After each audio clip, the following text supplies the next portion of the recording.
Muy buenas noches, amigas y amigos, que estamos nuevamente en una transmisión más de su programa En Contextos, transmitido a través del diario Ultimátum, con la intención de generar entre todos ustedes, entre todos nosotros, un análisis y una discusión de lo más actual, de lo que está ocurriendo en el país, de lo que ocurre en el mundo. Déjenme decirles que hay muchos temas que están ahorita en la discusión, en la sensibilidad de la gente, pero antes de eso, como lo acostumbramos, quiero decir que estamos ya en México con 260,000 contagios y 30,000 muertos. A todos y cada uno de los familiares que han sufrido la pérdida de un ser querido, les enviamos un abrazo, nuestras condolencias, y como lo hemos dicho, lo seguiremos repitiendo, nos negamos a ser un medio más, o una persona más, o un comunicador más, que hable de esto solamente como estadística. Detrás de ello hay dolor, hay sufrimiento, y lo lamentamos muchísimo. Y también a todos los que están al frente de la batalla, los médicos y enfermeras, a todos y cada uno les enviamos nuestro más sincero agradecimiento.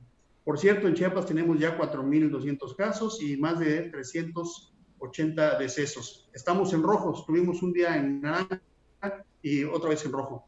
Bueno, pues las noticias que vamos, o los temas que queremos abarcar con ustedes el día de hoy, son algunas cosas interesantes. Miren, como es inicio de semana, varias cosas ocurrieron el fin de semana y es importante hacer un breve recuento.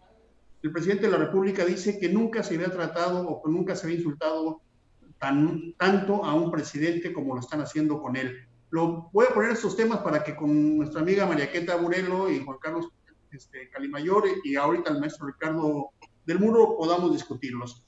Temas. Dice el presidente Andrés Manuel López Obrador que nunca se había insultado tanto a un presidente como se hace con él. Dice también, ahora una declaración de hoy en la mañana, dice que las computadoras no son necesarias en la administración pública o que hay que restringirlas. También hizo una declaración el fin de semana donde se queja de la controversia que causó el tuit de su señora esposa y dice, cualquier cosa que quieran es conmigo, no con ella. Otro tema muy interesante es que el 3 de julio de la semana pasada, y que lo voy a mencionar porque sé que Queta es uno de sus temas preferidos, se celebró el 65 aniversario del voto femenino en México, que inició en 1955, para elegir a los diputados de la 43 legislatura, que fue el presidente Adolfo Ruiz Cortines el que lo aprobó en 1955, y se celebran 65 años del voto femenino. Un tema que también seguramente Juan Carlos le va a interesar mucho, el tema del arte y la cultura no estuvo para nada en el informe de los 2 años del presidente de la República, y hay una queja muy sentida por parte de todas las organizaciones culturales del país, que incluso están mandando cartas a la Convención Americana y a la Corte Interamericana diciendo que el arte y la cultura son derechos humanos. Bueno, y nuevos escándalos ahora en la CONADE, se habla de desvíos millonarios por Ana Gabriela Guevara y un grupo que tiene a su alrededor, funcionarios a su alrededor. Otro tema, los gobernadores solicitan un nuevo pacto federal en la Hacienda, en el sistema financiero, en el sistema de recaudación fiscal. Un tema más que viene ahora de una organización internacional, la CEPAL ha dicho que en México 500,000 de empresas están en riesgo, particularmente el comercio, el turismo, las autopartes y la construcción. El Banco Internacional ha señalado que en México habrá una reducción de las exportaciones del 53.5% y se pronostica una caída del 10.5% del Producto Interno Bruto. Otro tema aquí muy interesante, la seguridad. La ejecución en Irapuato, que dejó 28 muertos la semana pasada, está extendiendo, que parece ser que hay vasos comunicantes, la violencia en el estado, y van más de 100 muertos en Guanajuato, nada más en la semana pasada, 100 muertos. Y por supuesto el tema de la polémica visita a los Estados Unidos por parte del presidente de la República, donde algunos actores importantes han fijado su posición. Carlos Lomelí, del sector empresarial, dice, si no nos invitan a una reunión donde se van a tratar el tema del Tratado de Libre Comercio, parece ser que ese no será el tema más importante. Y dice, sin inversión no habrá crecimiento. También los diputados le piden al presidente de la República que trate con Trump el tema del tráfico de armas. Y Porfirio Muñoz Ledo le dice que debe de incluir en la agenda el trato a migrantes. Lo que queda claro es que no ha habido una agenda transparente y clara de cuáles van a ser los temas que se van a tocar. Y dos temas más que quiero mencionar.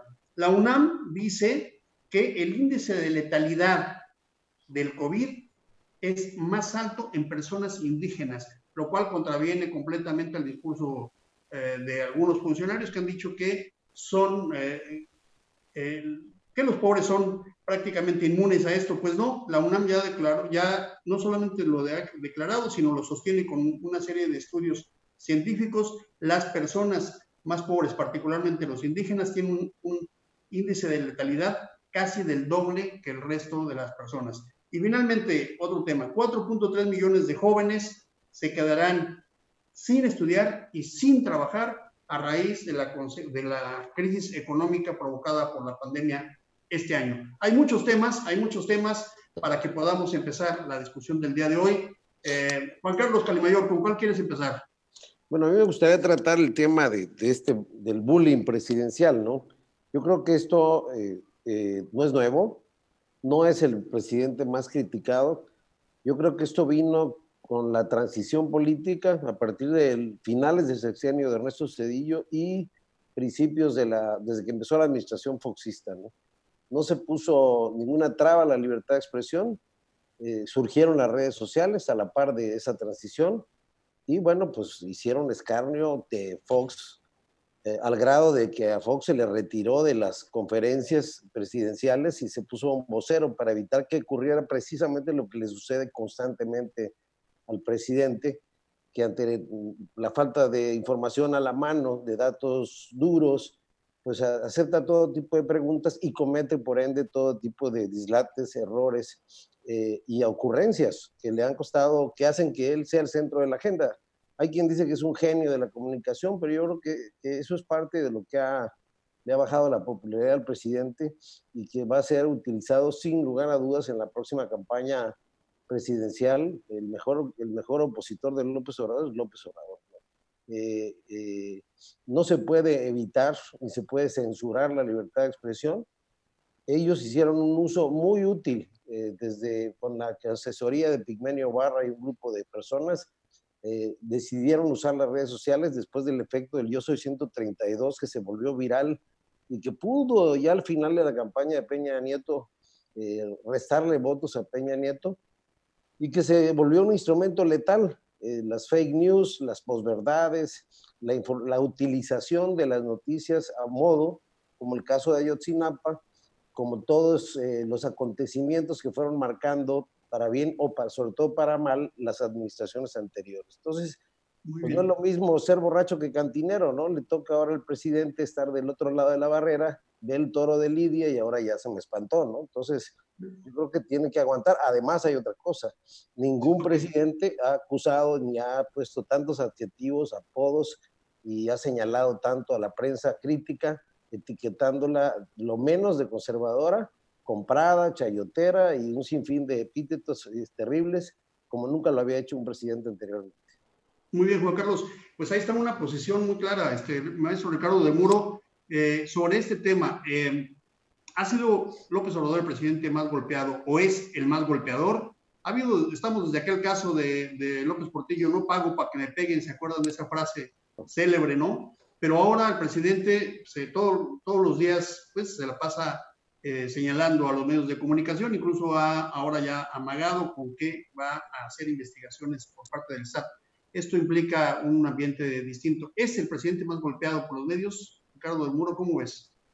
Pues puede ser, pero hay que verlo de diferentes enfoques. Primero es de que yo creo que ahorita con las redes sociales, no solo el presidente, sino cualquiera de nosotros que en un determinado, nuestra conducta fuera puesta en el foco de una red social, seríamos enjuiciados, criticados hasta el extremo. Ese es el gran problema de las redes sociales. Cualquier gente, cualquier persona puede opinar sin tener mayor conocimiento sobre algún punto, y eso hace que yo lo observo de que se hacen calificativos sobre economía, sobre política, sobre relaciones exteriores, todo el mundo. O sea, como si todos fuéramos asesores de primer nivel en el gobierno mexicano. Esa es una cosa que es clara. El otro punto, yo creo que efectivamente uno de los problemas y errores que ha cometido el gobierno de López Obrador ha sido polarizar la crítica entre los que están a favor de él y los que están en contra. Pero también hay que señalar que del lado de la crítica yo he notado mucha uniformidad, poca imaginación y mucha uniformidad, como que a veces tal parece que son libretos que se lanzan y son muy uniformes por temporadas, no le veo mucha creatividad en eso. Y por supuesto, al haber una reforma y un cambio de gobierno, pues hay sectores que se sienten muy afectados, ¿no? Los empresarios sobre todo, y pues los empresarios tienen recursos, y los empresarios, no solamente los empresarios de las industrias de transformación, sino también los empresarios de la prensa, ¿no? No es lo mismo estar en los gobiernos anteriores recibiendo muchísimo dinero ahorita que hay un recorte. López Obrador no ha sido la única víctima que se le ha tachado de ser radical y demás. O sea, nos falta un poco en la historia, pues tenemos el caso de Lázaro Cárdenas, que se le estuvo tachando durante su gobierno de que México iba al comunismo. En ese contexto hay que recordar que surge una agrupación bastante reaccionaria, siempre, como es la Coparmex. Surge la Escuela Libre de Derecho para crear abogados, digamos, diferentes a los de la UNAM, porque se pensaba que los de la UNAM venían con tendencias izquierdistas. Y bueno, en ese contexto, pues podríamos decir que sí es el presidente más golpeado por el contexto en que está viviendo. Eso yo creo que es fundamental. Pero también observo que sabe manejar muy bien las redes. Ya para cerrar mi comentario, yo creo que hay una gran diferencia entre López Obrador y Vicente Fox, que es la cultura, simplemente. López Obrador es un tipo preparado, es un tipo que ha leído. Vicente Fox pues, siempre se ha mostrado como un tipo bastante ignorante, ¿no? Bueno, muy bien, Ricardo Muro. Eso ya calienta, Juan Carlos, pero ahorita te regreso la palabra. Mariquita, es en realidad un fenómeno actual y le conviene al presidente hacerse el sufrido, digamos, es el martirilogio del presidente ante este esquema, como dice Ricardo del Muro, es parte de los tiempos actuales que estamos viviendo. Bueno, le conviene con su público, ¿no? Con sus seguidores, porque si revisas las redes, ¿no? Y si revisas también los comentarios que hay en los periódicos, en la sección de opiniones, y vas a ver las descalificaciones de parte de sus fans, ¿no? De parte de su grupo de seguidores contra los periodistas que se atreven a hacer la crítica, ¿no? Es más, por ejemplo, hasta el otro día, se fueron contra Monreal. Contra Monreal, sí. Se fueron contra Monreal, sus seguidores de López Obrador se fueron contra Monreal porque aceptó ir con Loret de Mola a una entrevista, ¿no? Y uno de los principales atacantes de Monreal fue John Ackerman, ¿no? Sí, claro. ¿Verdad? Porque pues Loret de Mola ha sacado una serie de cuestiones sobre su patrimonio que no sabemos a ciencia cierta si es cierto o no, pero lo he estado atacando, ¿no? Entonces sí, yo coincido con Ricardo que hay una falta de creatividad. Un periódico que yo leo comúnmente, cuando entras a la sección de columnistas y ves a los columnistas muy uniformados en sus textos, es un periódico nacional, ¿no? Entonces yo creo que también debían abordar diversos temas de la administración, no dedicarse solo a un tema. Entonces ves un día del periódico, todos los columnistas hablando del mismo tema, ¿no? Y entonces eso sí les deberían como renovarse en ese sentido. Y el uso yo creo que sí es buen comunicador, López Obrador. Bueno, muy bien. ¿Verdad? Para un determinado... Para un grupo, ¿no? Para un grupo. ¿No? Ahorita vamos a hablar. Nada es bueno ni malo totalmente, ni ni los colores no son grises, ni Decía Campoamor, negros, ¿no? ¿no? Las cosas son grises, no son negras o blancas, ¿no? Sí, hay un arco Es iris de muy colores. complejo, eso merecería todo un tema de análisis, el manejo de los medios. Muy bien, dijo el presidente de la República que las computadoras no son necesarias, lo dice hoy, y que pues no es necesario actualizarse en la cuestión tecnológica. ¿Cómo ves, Ricardo del Muro, ese tema? Lo tocamos muy rápidamente por los demás temas, ¿no? Pues definitivamente es una frase desafortunada. Es cierto, las computadoras son necesarias. Creo que fue la respuesta porque les habían quitado las computadoras En economía, ¿no? En economía, y bueno, digo que Morelos no tuvo necesidad de computadoras para escribir. En parte, digamos, sí suena como una respuesta descabellada. Por el otro lado, pues en cierta medida también, viéndolo desde otra perspectiva, puede ser que tenga razón. Finalmente, nuestra generación no se educó con computadoras y las computadoras son una gran herramienta, pero aquí algún maestro, me acuerdo en alguna ocasión, me puso que comparó de que actualmente los mecanismos de comunicación, en todo caso las computadoras, son tan eficientes que hasta un chango las puede manejar. La diferencia es de que el razonamiento y el análisis pues no lo va a poder hacer el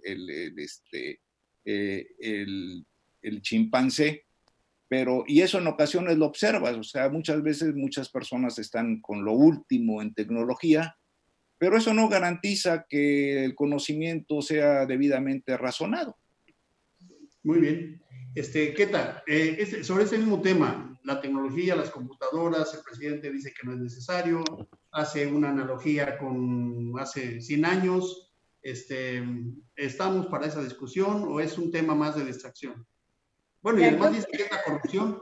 Yo creo que hacer una comparación de hace 100 años, pues no es nada válido, ¿verdad? Las circunstancias han cambiado, afortunadamente, ¿no? Y es increíble, por ejemplo, ahora ya hay en las carreras de derecho, la materia de delitos cibernéticos, ¿verdad? Toda esta gran discusión, si un documento tiene legalidad, si lo envías por sí, correo electrónico, ¿no? Y hay todo un tema de discusión en diferentes materias sobre los documentos elaborados a través de las computadoras, estas redes que se han logrado establecer, que nos permiten estar en contacto con todo el mundo, ¿no? A las mujeres en especial nos han sido muy útiles estas redes establecidas a través del Internet y que de alguna manera son a partir de una computadora. ¿Sí? Muy bien. Y actualmente, perdón, yo quería agregar algo más, y actualmente que se supone que posiblemente las clases se reanuden hasta enero, que la mayoría de los maestros y maestras van a utilizar plataformas digitales y que además se está tratando de que los maestros, que los docentes, sobre todo los docentes de una generación que no se familiarizaron con las redes, perdón, que no se familiarizaron más que nada con las plataformas vía online. Entonces, creo que es descabellado estar insistiendo en ese tema porque pareciera que hay dos Méxicos, ¿no? Sí, claro. Bueno, ¿cómo ves, Juan Carlos? En plena pandemia, donde si algo ha permitido que haya socializaciones justamente en los medios de comunicación a través de las computadoras como herramienta, y bueno, pues por supuesto, el mundo se debate en este momento también por la incorporación del 5G, que es la tecnología de punta y que va a generar, digamos, la división, la nueva división entre los países desarrollados o no desarrollados, comunicados o no comunicados. La declaración del jefe del Estado mexicano para decir que las computadoras pues pueden ser, digamos, no tan importantes. ¿Cómo ves, Juan Carlos? Bueno, creo que es un debate que no tiene discusión. O sea, las computadoras y la tecnología en general van de la mano. Yo creo que Sí, para empezar, yo no conozco, yo he ido a dependencias federales y estatales, ninguna dependencia que pueda presumir que sus equipos están actualizados o son de primera, así que hay una subutilización precisamente por equipos obsoletos. Yo lo que haría como presidente sería sustituirlos por equipos modernos, capacitar a la gente y decirle, así como a los maestros que no se dejaron, y el que no entienda o no aprenda, pues ya se fregó. Yo creo que ahí hay un problema cultural, como bien señalas, Víctor, generacional, donde a partir, digamos, de cierta edad, hay un segmento, digamos, a partir de los 55 para arriba, 60 años para arriba, que definitivamente no todos, el maestro Ricardo es un ejemplo, usa la tecnología, no todos, pero no se van a adecuar a los nuevos tiempos de cómo se maneja, por ejemplo, las transferencias en la banca comercial, el uso de redes sociales para comunicarse. Yo creo que prácticamente como vaya muriendo esa generación, irá entrando esta nueva generación empatada con el uso de la tecnología, ¿no? Entonces, es un debate irracional, no tiene ningún sustento y habla de pues, una visión bastante arcaica del presidente. Mañana voy a publicar precisamente un artículo precisamente al respecto. Una visión setentera, una visión... Y no coincido con el maestro Ricardo, para mí no es un hombre preparado, es un hombre profundamente ignorante.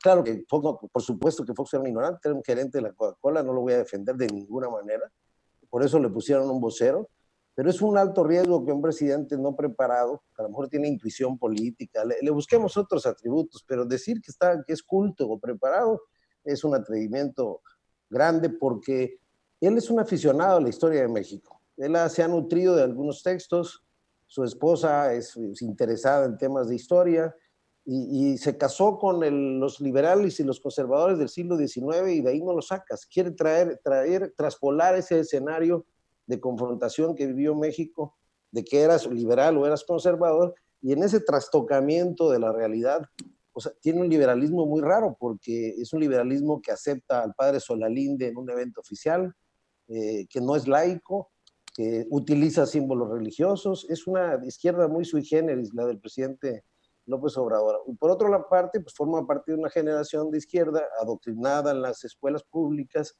de los años 60, que es muy difícil sustraerlo, porque esa es la formación que se les dio, de la que en efecto, como tú señalas, surgieron otro tipo de universidades, como la Libre Derecho o las universidades privadas, para contrarrestar toda esa formación ideológica que nos hubiera llevado a tener un país como el que tenemos ahora, que yo creo que parece ser que era necesario que viviéramos un gobierno de izquierda para saber lo que se siente y para saber a lo mejor que todas esas generaciones lucharon en vano, porque no se han modernizado, no tenemos una izquierda moderna en nuestro país, tenemos una izquierda arcaica, incomparable con las izquierdas europeas, no hay manera de medir esos parámetros y no podemos reunir a lo que viene, la automatización, la inteligencia artificial. Hay computadoras que ya están haciendo arte, que están haciendo cuadros, que están pintando. Una computadora permite hacer un diagnóstico médico con todo lo sabio que puede hacer un médico que no puede hacer una persona. Y el tema de la inteligencia artificial es un tema que ya está desarrollándose en los países más avanzados, está sustituyendo la mano de obra y es un tema que ya nos llegó. Y si no nos subimos a ese tren como lo hizo Corea del Sur hace 20 años, pues nos vamos a quedar en un mundo, como tú decías al principio, Víctor, dividido en dos. El mundo desarrollado y el mundo subdesarrollado, con muros para que la gente del mundo subdesarrollado no migre, porque estuvo migrando porque no había tecnología. Ahora con la industria 4.0 se están sistematizando y automatizando los procesos de producción y se está eliminando el número de trabajadores. Una empresa que utilizaba 1,000 trabajadores con la automatización se está reduciendo a 200. Muy bien, pues se retrotrae la discusión, ¿no? A una discusión del siglo pasado, efectivamente, y se concibe que las computadoras, o sea, hay una concepción que la tecnología y las computadoras solamente servirían para hacer oficios, pero no, la computación, la tecnología es mucho más que eso, y hay una gran contradicción porque en el Tratado de Libre Comercio, donde vamos a entrar a competir y a compartir con dos grandes potencias, Canadá y Estados Unidos, justamente en la Secretaría de Economía se les quitan las computadoras. Pero bueno, tenemos aquí otros temas. Keta, se cumplen 65 años del voto femenino. En 1955 fue la primera vez que las mujeres votaron a propuesta del presidente, cuando era candidato Adolfo Ruiz Cortines, y cuando fue presidente lo hizo realidad.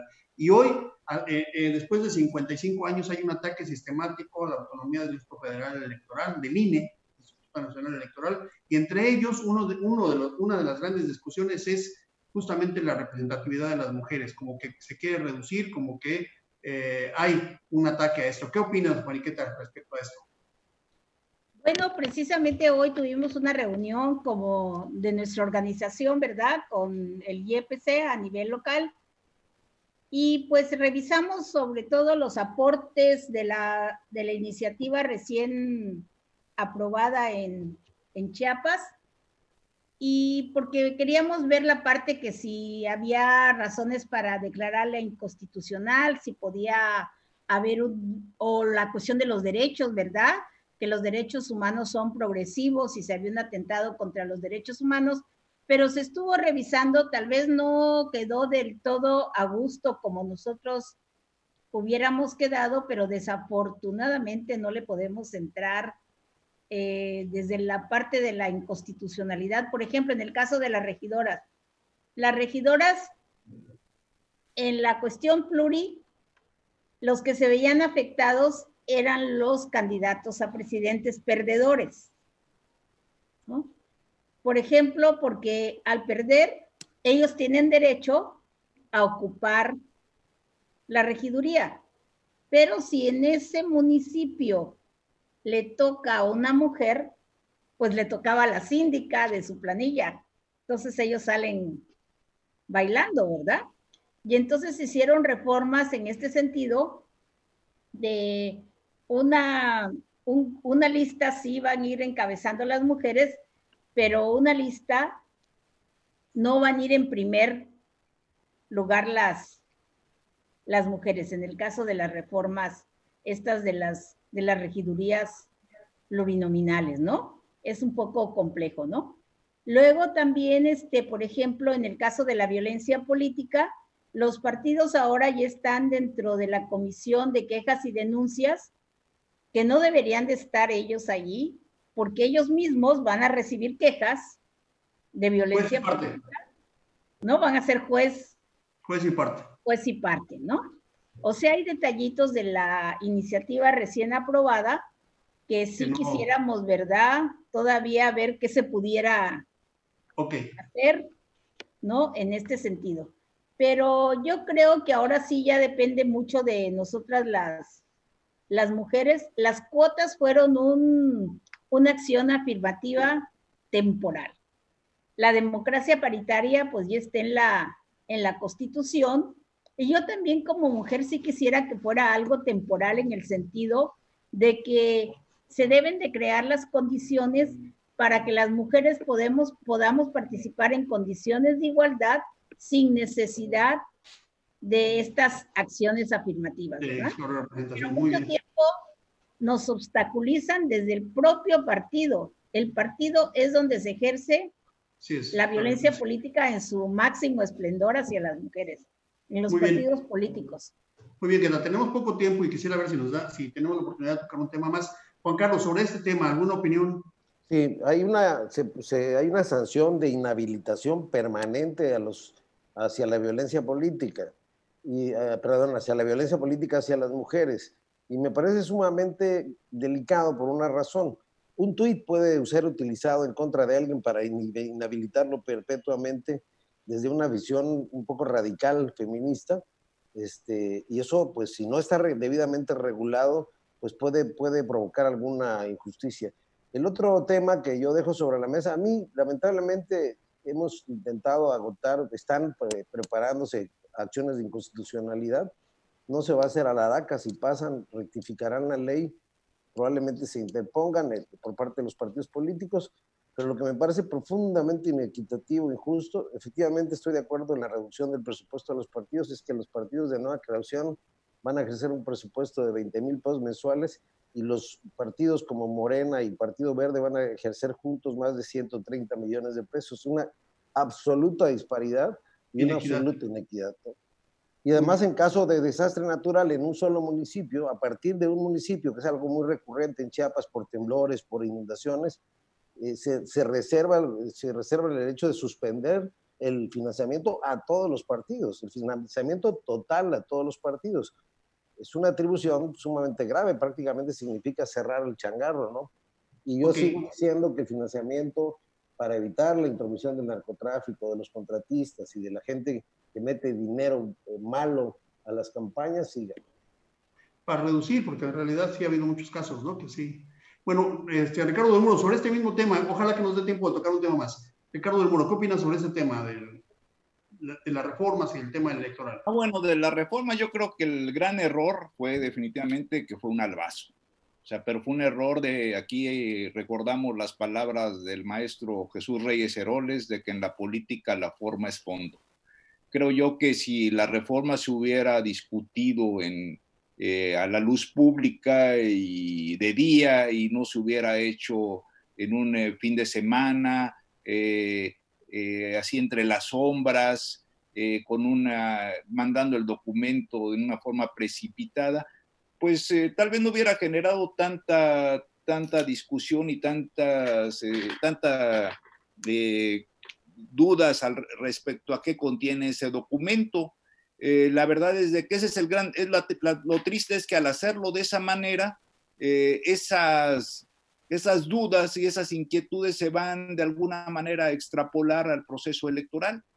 Por lo demás, pues, muchos los temas que tratan son bastante, hay opiniones a favor, hay opiniones en contra, y creo que hubiera sido muy enriquecedor de que se hubiera hecho un amplio debate, pues en temas, por ejemplo, como lo de las mujeres, en temas como los partidos, y no hacerlo como los diputados optaron, así en lo oscurito y en la madrugada en un fin de semana. Bueno, muy bien, maestro Ricardo. Voy a mandar saludos y les agradecemos mucho a los que están con nosotros en vivo y también a la gente que después de esto lo ve ya en una edición posterior, pero en este momento estamos con Araceli Hernández. Muchísimas gracias por estar con nosotros. A Cristian Carrasco, muchas gracias. Lisette Escudero, Araceli Hernández Gómez, Miriam Escudero, le mandamos muchos saludos. Manuel Centeno, muchos saludos. Esmeralda Barrales, recibimos y mandamos también los saludos. Y a Mauro López, muchas gracias por estar con nosotros. Y a Martita Ortiz Salazar, muchas gracias por estar con nosotros. Tenemos poco tiempo, pero quisiera su opinión sobre este tema. La UNAM dice que hay un índice de letalidad mucho mayor, casi del doble, en las personas indígenas por el tema del COVID. 30 segundos cada quien. Keta, ¿cómo ves ese tema, lo que dice la UNAM? Bueno, creo que tendría cierta lógica en el sentido de que muchos en las comunidades indígenas pueden estar con deficiencias de salud, problemas de desnutrición, una serie de agravantes que hacen que sean más propicios, ¿verdad?, a que si se contagian del COVID, pues se complique, ¿no? Entonces es una de las razones que los hace vulnerables. Para nosotros es un tema importante porque en Chiapas, pues sabemos las condiciones de un alto grado de población de origen indígena. Bueno, ¿no? y oyes los comentarios que se están curando con tecitos en su casa. Muchos la libran, afortunadamente, ¿verdad?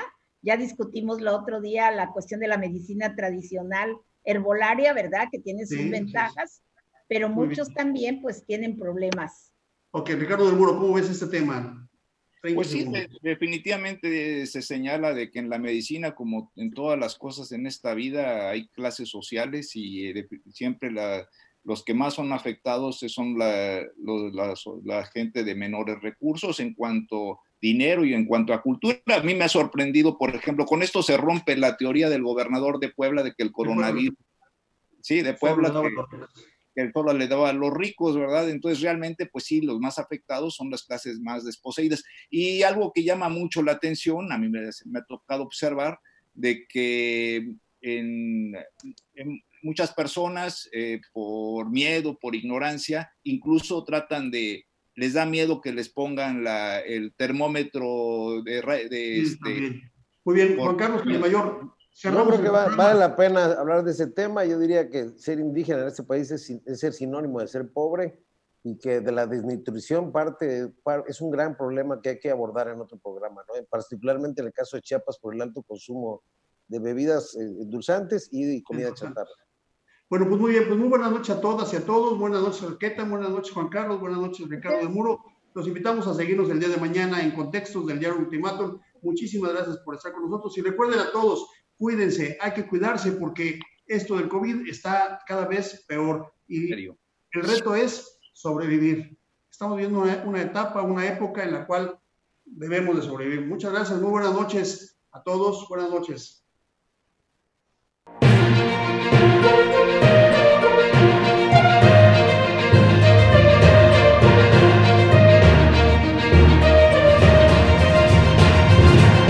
Contextos.